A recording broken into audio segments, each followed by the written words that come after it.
you should be able to see my screen right now. So this is obviously the home page of BricsCAD.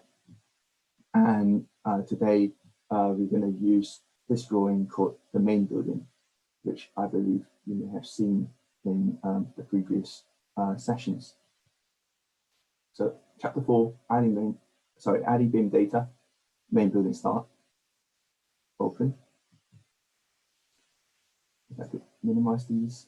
So you should be able to see a simple building like this, a small office building, which currently, if I select all, it's all 3D solids and block references. As for the 3D solids, these are what we call dumb solids. They have nothing of useful metadata. And these are where we are going to insert BIM data to basically make it more intelligent so that you can, well, or the user who's perhaps the architectural designer or the architect, to fill it in with the correct metadata before giving it to his other consultants or his clients. And in this case, this is where the I comes in, the I in the BIM comes in. They are not losing any information, and you're maintaining that single source of truth, just like what Sagar said yesterday. Yes, so let's go on the structure browser. And in the structure browser, this is a tree structure which neatly categorizes everything in a hierarchical set of rules, and each of the rules has a filter property. So over here, you can see that it's telling me that everything's made out of entities, and within the entities, we are filtering out between solids, such as these, and blocks, which are these, windows, grids, components, the things that we talked about earlier this morning with Claire. And also, this is a good way for you to understand how much geometry or how neatly your model is, in a way that it is a management system on its own. So you can modify this structure browser by making sure that the CST file that you have is correctly inserted. And currently, by default, we have the bim.cst configuration file because this is part of the template, the BIM template. And we gave this the default bim.cst because we think that this is how users would generally classify or filter their results over here. That being said, you can always find and save your extra CST files in the support folder. So if you type in support folder in the command line, it should bring you to a app data folder where your BricsCAD has been installed, and you can find that your CST files are stored right here. You'll notice that I have got some others like default. I've got a custom test as well, and I've got a mechanical. So these CST files work best in their respective vertical products. Not to say that you can't use them in other products, but this is where we think everything's been categorized, been filtered, and grouped quite nicely for the proper BIM user. If you are hesitant to type this support folder, you can always go on here. I think it might be quite tricky to see on the screen. If I could make it on a dark interface, you'll notice there's this mini hamburger, we call it, this mini hamburger menu. And this is where you have your selection of your CST files to choose from. And of course, if you'd like to modify something else, you can always click on these guys to add the structure tree, to select configuration, etc. And just before we proceed on that one, I would like to make sure that if you're actually following on the same model, that you'll find you have got 64 solids, such as here, and 14 block references. Some of you may encounter the problem when clicking this or clicking as a solid and some of the things are not appearing, or maybe the parent tree is not coming out, it's not expanding. So what you can do is you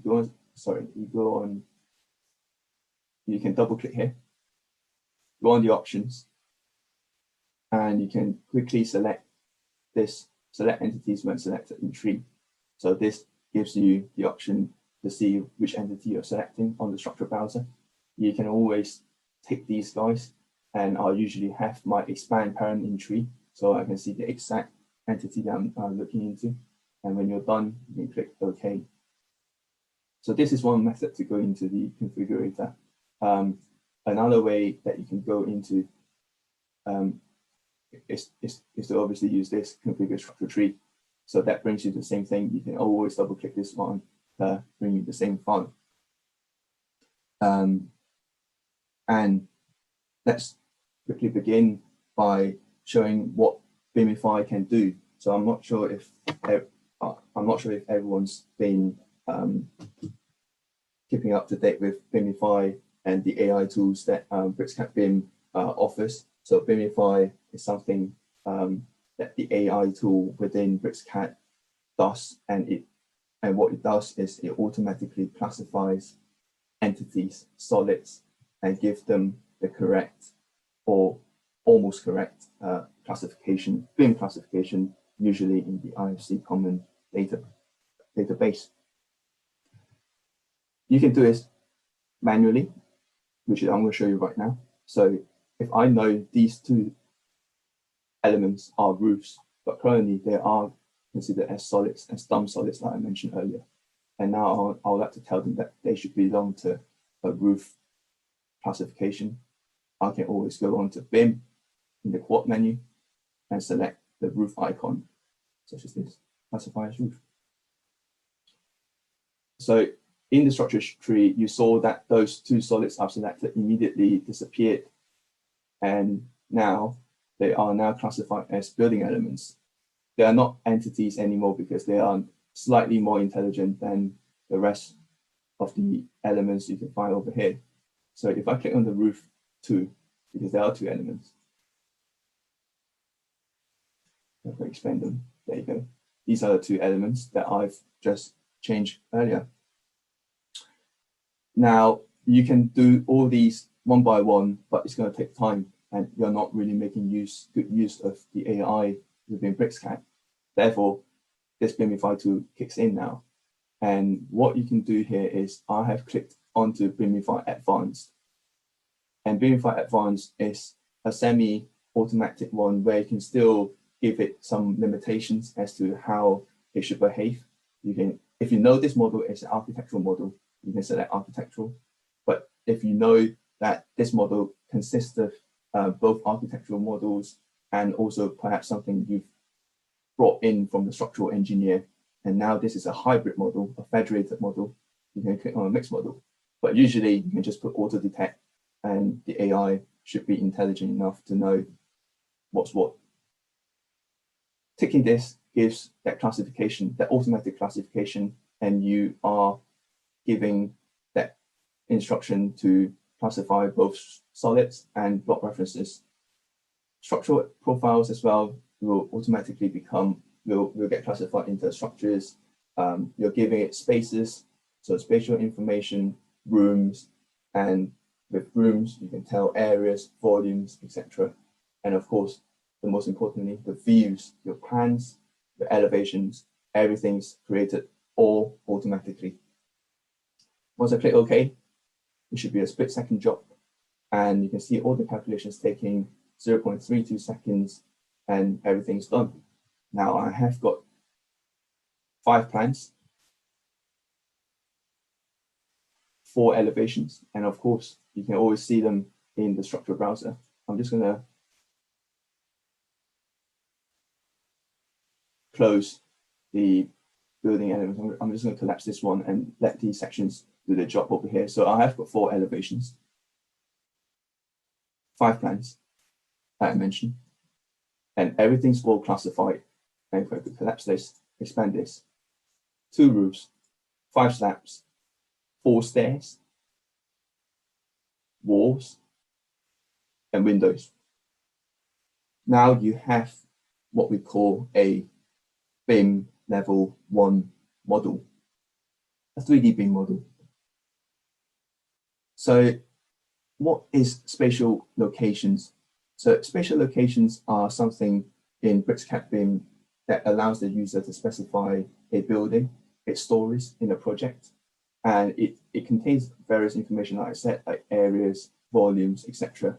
And you can see over here, it's highlighting the footprint of the floor plate that it's related to. And if you go into data, spatial locations, you find that this is all stored within this manager. And this is really important, especially when you are dealing with facility managers, or when architects are looking to, sorry, Arthur, I'm going to get back to you later on. So, sorry, excuse me. So yes, the spatial locations manager is where it stores your spaces, all the metadata for the spaces. And what I want to say is, when you're done with this one and you pass this model to a facility manager who will take on the 6D BIM side of things, this is really useful because it contains story comment, and these are all IFC properties.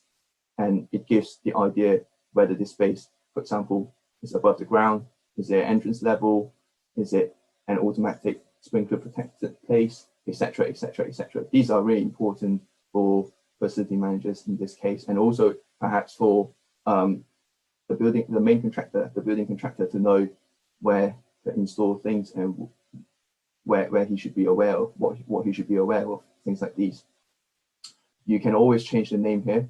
So I understand that in some places, such as Singapore, you don't call the ground floor as floor zero, you call it the first floor. So there you go. This is where you can change the name and make it all consistent throughout the whole model. You also have your elevations value, so you know where your finished floor level is. You roughly know which floors are higher, which floors are typical floor heights, etc.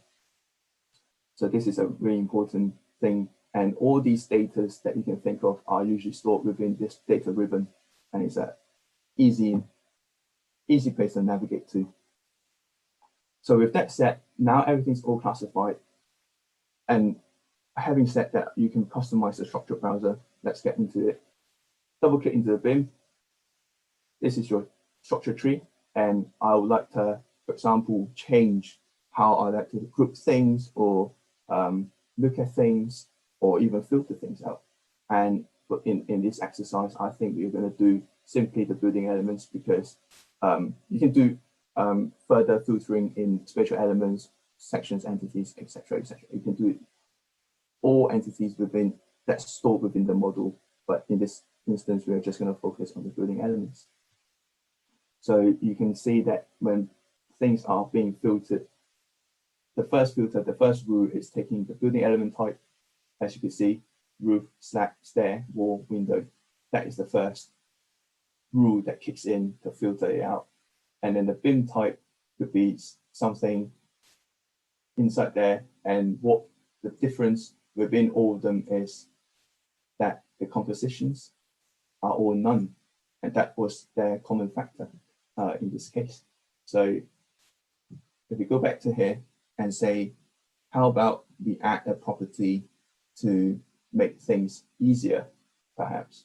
And you could think, oh, maybe I could group things based on their story height, and that's possible. You can just go on, you can click group and click add.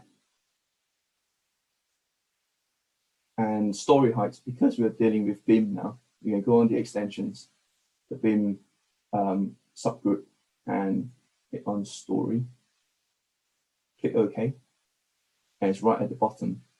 And because these are based on rules, first come, first serve rules, you need to make sure that they are at the right sequence. If they're not at the right sequence, you might not get what you actually want. So if you bring up BIM story right at the top here, right before diff type again, it's in BricsCAD, it's a way to filter out your different building element types. And you click OK, just to quickly see what sort of effects we've done. So you can see I've grouped everything quite nicely: floor 0, floor 1, floor 2, floor 3, floor 4. And within them, remember that was above that building working element type. So within these groups, I'm filtering out the slabs, the stair, the wall, the window, and this is repeated throughout the whole building. There you go. The type was below story. And if you have a composition, but in our case, composition was none. So that was right at the end. And this is how you can modify to suit your habits of looking at a building or filtering out elements for you to easily model, easily navigate within BricsCAD itself. So there are questions like, oh, can I filter based on how long something is, how thick something is, etc.? Yes, of course you can. So in this case, what you can do is you can do grouping by thickness. And thickness, for example, contains values, so they don't necessarily belong to the BIM category. They always belong to the quantity because it's something that's been locked already. It's already been calculated, and what you need to do is retrieve, basically call back this value. And in this case, let's call back this BIM thickness value. Once we are here, click OK, building elements, floor 0, and let's say thickness of the roof over here. And there isn't. Because, but for this case, maybe because there isn't a thickness value associated with the entity for now. But for the slab in this case, or maybe for the wall in this case, there's 300 mil wall and there's 150 mil wall. The slab is 250, and everything's been all quite nicely allocated based on how all these kind of filters work, all these groups work. The roof may not have worked because it's probably slanted, or probably because it belongs, it has got a different value, or the thickness belongs to a different property, perhaps something called roof thickness, for example. So it takes a little bit of navigating, but making sure when you get the tree right, you should be able to see how things are properly grouped and allocated or categorized. And you can quickly see that with all these kind of thicknesses, let's perhaps bring them up a notch and maybe remove this guy. You can always remove things. It's that simple. 250 slab, and in this case, it's telling me 750 mil walls and 600 mil walls. So that's simple. It's something that you can navigate through. And when you're happy with all the modifications, click File, Save As, and you save it as your new CST. And it's stored within the support folder that I mentioned earlier. And in this case, I'm not going to save because this is something I like to test for a little while until I find one that I'm comfortable with, for example. And all these CST files stores together all these different configurations. So you can share it with your colleagues. And if it's something that you think your customers think that it is something that's deserving in the company standards, it's something that they could share as part of their templates as well. So moving on to Bim Compositions, you can find Bim Compositions over here. If you can't, always right click on panels, and here you go, this is Bim Compositions. So what is compositions? Compositions are basically different plies or multiple plies or single ply elements such as walls, floors, slabs, roof, things that build up. And if you think of it in an architectural way, all these elements do not exist as one entity, or sorry, as one material. They are all made out of multiple materials. So this is where we collate all the different materials of different thickness, of different properties. And in this case, we store it in the Bim Compositions panel. You can have, again, the mini hamburger menu to filter out only compositions in this model, or you can untick it and you have your control over a whole compositions library. Again, you can filter things out. So if you know you're dealing with a roof now, you can filter out roof and you have your selections here. And for this example, what I'm going to do here is to give this roof a composition because that was something that we faced earlier. There wasn't any compositions. It was giving us none, for example. So easily, you can just drag and drop here. And you notice that there is a reference plane being highlighted. So this reference plane is where this element will stay in the same position when you change a different composition. And it's almost like a benchmark. So if I have it on the bottom here and I change the thickness of this composition, it will increase in height upwards and not downwards because the base is orange and that is the limiting factor. But that's not what I want. I want the limiting factor to be on the top. So I can easily flip composition, and this is where the top is. And once you're happy, you can click accept. And perhaps for the first time, you might see, oh, where is the result? And you can always click on the render composition material, and you can see some sand looking material right up there, some stucco up there, perhaps. So what does a composition contain?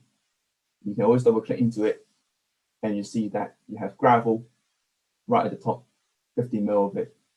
And you've got a bitumen, a waterproofing layer, 5 mil, insulation 50 mil, and this is a concrete structure, so 150 mil. These are basically materials that you have in your library, and if you have to change something, just double click again, and these are the physical materials library where you have access to our default materials. You can always change them, you can always add new ones, but I think that is going to go into the advanced training. But for now, we will stick with gravel, and you can make sure that the right graphics will appear in 3D. It looks like stone, perhaps. In section and elevation, these are the hatches, and I'm happy with this.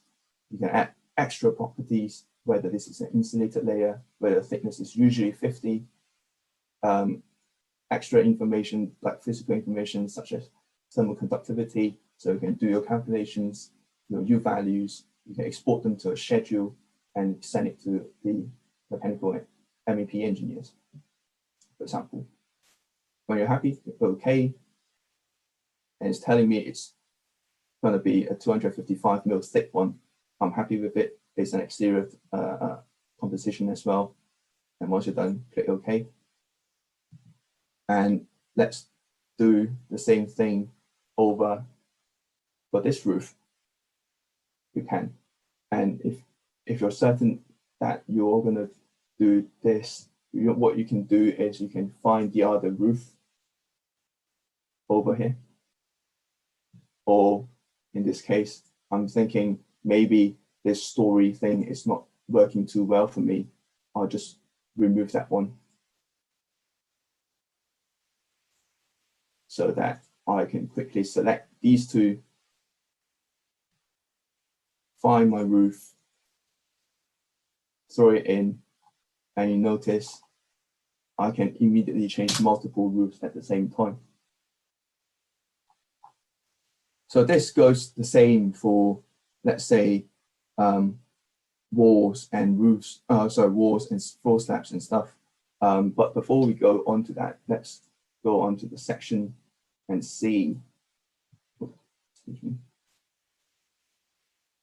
Let's go to the section, say 2 meters deep from the front facade, and quickly see what the detail entails. So right now we have got a thickness that we were happy with, the different plies, etc. And I'd like to bring on the rest of my compositions. And for this case, 5 slabs under the floor. What sort of options do I have? I'll just throw in the floor concrete insulated one. Click OK. Immediately you see the results, the tiles, the floor slab, the concrete slab. And for walls, that's going to be a tricky one because remember, walls, we are including both interior walls and exterior walls. But because we filter out based on the thicknesses, and usually the external wall is thicker because it's got insulation. Let's go onto the wall, or if you're certain what your compositions already are in the template, you can always use this one, show only compositions in the project. And I'll throw this front cavity wall across all the external walls only.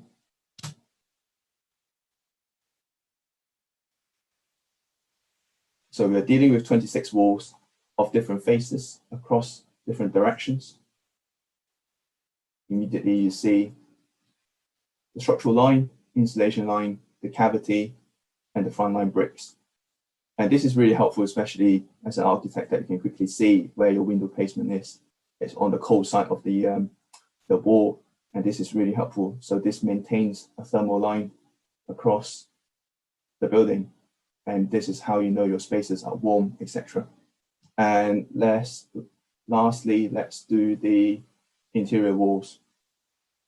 So interior walls, I have a simple interior wall plaster. Throw it in here. Just making sure I'm happy with the reference space, okay, and all's done. So now everything has got their own compositions in the entities, and you can quickly see by going to here, perhaps grouping things by Bim Composition. If you're not certain where to find things, you can always search up here. But there's only one composition in the structure tree. Therefore, it's quite easily navigable. And if I go on, say the roof, it's telling me, okay, I've got a roof flat concrete. But if I go on the wall, because remember we have an interior wall and exterior wall of different compositions, you can quickly see how they differ. So this is how you place things in. And there is another thing you might notice called level of detail. So level of detail, when you click on level of detail, it gives you the 2. When you turn it off, it takes it back to 0. So what does it mean? It means that it will show and allow you and give you control over the small things within the model, things that are usually turned off because it takes up a bit of your memory in your a bit of your RAM in your computer, and therefore we always by default keep it turned off, and unless you are certain that you're stepping into the detail region or production information stages where you need to look into the details. Because, for example, let's zoom in onto this region here. If you are in the AEC industry, or if you have got an architectural eye, you know this doesn't work in real life. This is not how a detail is formed. So what can I do over here? Usually, if you're in the CAD world, you just take it to a 2D and just quickly extend this line and make sure the slabs touch this, etc., etc. But in BricsCAD BIM, this is where we differ from many other different products, and this is something that many customers are very interested in. And if I could turn on the face, because what I'm going to do now is I want to push this floor slab across to meet where the insulation line is. So when you turn on the face, you can see I'm selecting the edges right here. And when I tap, you notice that I can see something like this. This is like a green boundary line, and you're basically selecting apply a face apply up here. Let me try again. There you go. Once I summon the quad out here, I get apply face selection. I can do a push pull, and remember the structural level. Sorry, the structure should hit where the insulation is, or maybe you can extend the other way. It's up to you. But for now, I'll just extend it in such a way that my block work will sit on top of the concrete slab. And this is how we do details over here in BricsCAD BIM. Okay, so let's finish up the rest of the plies. For this one, the insulation layer, again, I'm certain this doesn't meet the plasterboard like this. And what I'm going to do here is I'm going to extend all the way until I meet the installation line here, or maybe, oh, I've done it wrong. This shouldn't be. You can always Control Z and go back again, apply, and it's just this tiny thing that I just want to push.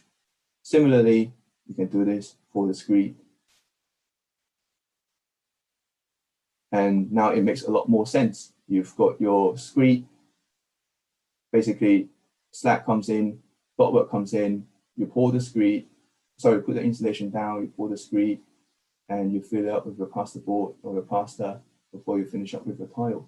And now this makes a lot more sense, I feel. But how do I bring this detail across to all these are the joints, because it is the same joint over and over again. So in BricsCAD, now we're going to activate these kind of mundane things with the AI tool, and we call it propagate. So what propagate does is it takes on a typical detail such as this, and it finds where applicable areas can apply this detail to. And for this instance, it's prompting me to select two different solids. Sorry, the two reference solids that form the connection. And in this case, it was these two that I'm interested in. I click space, and it says optional. For this case, we'll just go ahead without it, because we are just focusing on this particular joint. Once you're happy, space again, and what it does is it's telling me that it's found 30 different places where I can apply this joint at. I'm happy because they are talking about floors meeting the walls, the external walls only. I'll press OK. And once done, you notice that everything is all sorted properly across the entire model where it thinks it's applicable. And if I draw a quick section over here, just to demonstrate to you,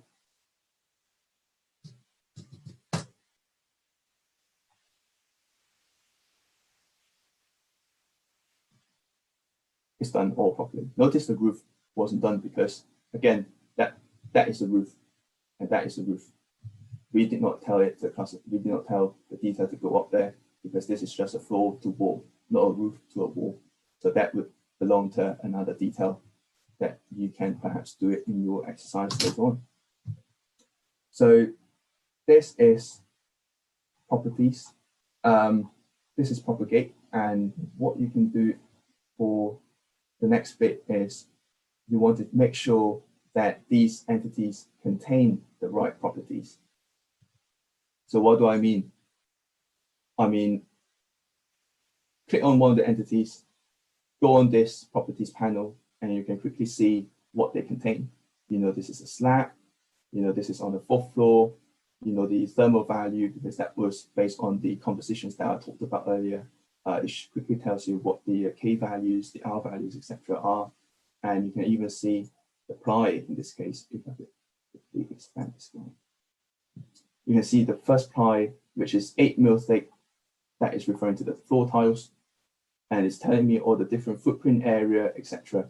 And this footprint area will be different from this footprint area because obviously you've tapered everything down, you've offset something about maybe 150 mil inwards. So that would cause a different parameter, a different footprint area. And this is really helpful, especially if you have quantity surveyors in your project. You can pass this information on to them and they will get the precise results rather than having a rule of thumb or a general footprint area which is not precise at all, and they will probably multiply it by, say, 90% to give a rough idea. But in this case, in BricsCAD BIM, you get the precise value, which I think is really important in any BIM project. So you might think, oh, how do I add extra properties in this case? Because I might have something, say, to do with the manufacturer or the cost. So it's easy. Remember the data ribbon? That is where all the data is stored. Go in there, and you realize that by default, you have your IFC data.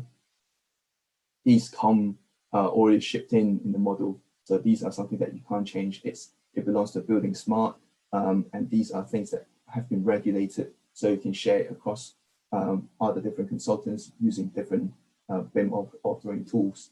You can do quantity as well, and these quantity basically dictates all the formulas needed to calculate different things, like for RAM, the thickness, the length, and perhaps from here you can get the gradient out.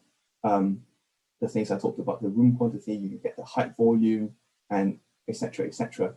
But now in this case, I'd like to bring in something I think is custom, and what you have to do is you make sure that you're selecting the user namespace over here. Once happy, so click on the set, follow this sequence from the left to the right. New property set, I'll just say custom properties, because this is something just for myself in this case. You can select how it affects which entity, which things to just which entities to put these properties in. But in this case, let's just take it all, because you may never know if you need it on a structural model or a spatial element like a space, for example. Once ticked, go on the next step, property up here.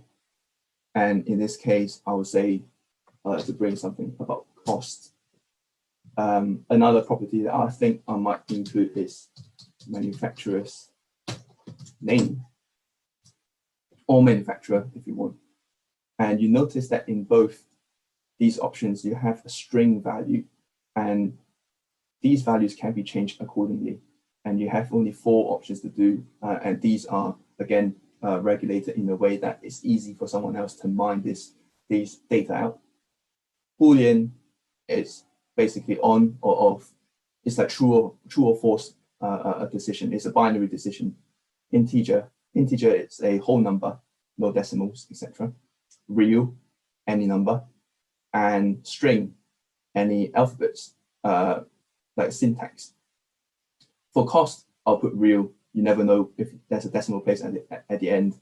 And manufacturer's name, I'll put string, because it's alphabetical, so it should belong to a string. Once you're happy, click OK, and you can immediately see. Let me just turn off the face. So I'm selecting the entire thing up here, and you notice it's right at the bottom, custom properties. I've got cost 0, again because it's an integer. It's prompting me to put a number instead of an alphabet. This works equally on over here, custom properties for wall, and let's say I'm going to do it on a window.